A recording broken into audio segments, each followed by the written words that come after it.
నీ వాక్యము బట్టి నా అడుగులు స్థిరపరచము, ఏ పాపమును నన్ను ఏలనీయకము. Praise lord. యూట్యూబ్లో ఈ వాక్యం వింటున్న ప్రతి ఒక్కరికి మన ప్రియమైన యేసుక్రీస్తు నామములో శుభములు తెలుపుకుంటున్నాను.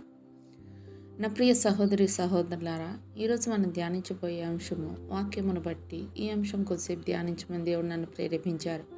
అయితే వాక్యం మీద చేరిందంటే దేవుడు మీరు ఈ వాక్యం వినాలని కోరుకుంటున్నాడు కనుక ఎక్కడ స్కిప్ చేయకుండా పూర్తిగా వినండి.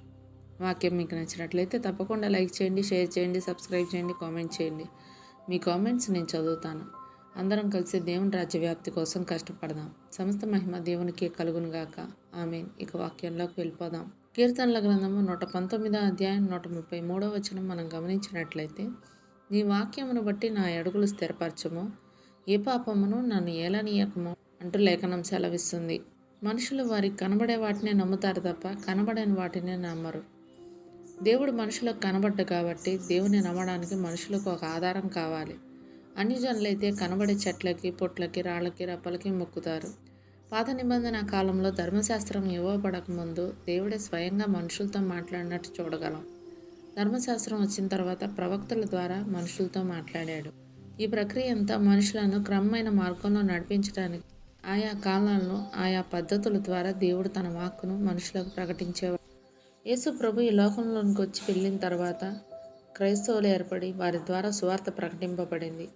ఆది యందు వాక్యం ఉండెను, వాక్యము దేవుని యొద్ద ఉండెను, వాక్యము దేవుడై ఉండెను అంటూ యోహాను సువార్త 1వ అధ్యాయం 1వ వచనంలో రాయబడి ఉండడం చూస్తున్నాం. ఇప్పుడున్న ప్రపంచాన్ని క్రమమైన మార్గంలో నడిపించడానికి దేవుడు పరిశుద్ధ గ్రంథమును మానవాళి కోసం ఇచ్చాడు. ఈ పరిశుద్ధ గ్రంథంలో రాయబడి ఉన్న వాక్యమును బట్టి మనుషులు తమ జీవితాలను నడిపించుకోవాలి. ఈ వాక్యము మన హృదయాలను శుద్ధి చేస్తుంది.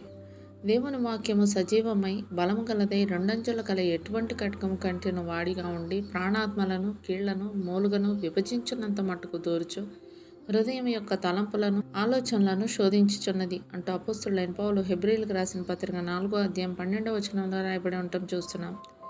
ఎముకల్లో ఉండే మూలుగను విభజించేటంతటి శక్తివంతమైన వాక్యము పట్ల మన వైఖరి ఏమిటి? ప్రపంచాలనే నిర్మించిన దేవుని వాక్యానికి మనం ఇచ్చే విలువ ఎంత? దివారాత్రము ధ్యానించాల్సిన వాక్యాన్ని, మన జీవితాలను మార్చగల వాక్యాన్ని మనం నిర్లక్ష్యం చేస్తే మనకు వచ్చే కష్ట నష్టాలను ఎదుర్కోలేకపోవడానికి మనమే కారణమవుతాం. చాలామంది క్రైస్తవులు ప్రార్థన చేయడానికి ఎక్కువ ఇష్టపడతారు కానీ బైబిల్ ఎక్కువగా చదవరు. వృద్ధులైన క్రైస్తవులు సైతం తమ జీవిత కాలంలో ఒక్కసారైనా బైబిల్ పూర్తిగా చదవని వారు ఉన్నారంటే అతిశయోక్తి కాదు.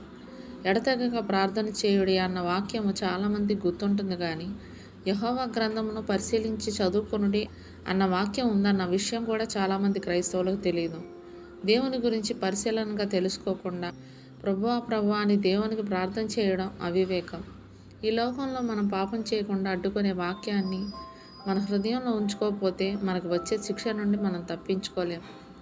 నీ ఎదుట నేను పాపం చేయకుండానట్లు నా హృదయంలో నీ వాక్యం ఉంచుకొని ఉన్నాను అంటూ కీర్తనల గ్రంథం 119వ అధ్యాయం 11వ వచనంలో రాయబడి ఉండటం చూస్తున్నాం.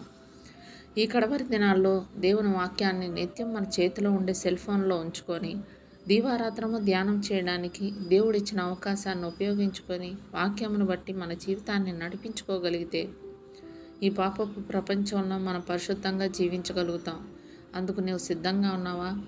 మళ్ళీ నెక్స్ట్ వీడియోలో మనం కలుసుకుందాం. అప్పటి వరకు మన దేవుని ప్రేమ, రక్షకుడైన యేసుక్రీస్తు కృప, పరిశుద్ధాత్మ సహవాసం ఇప్పుడు ఎల్లప్పుడూ మీకు మీ కుటుంబానికి తోడై ఉండును గాక. ఆమేన్.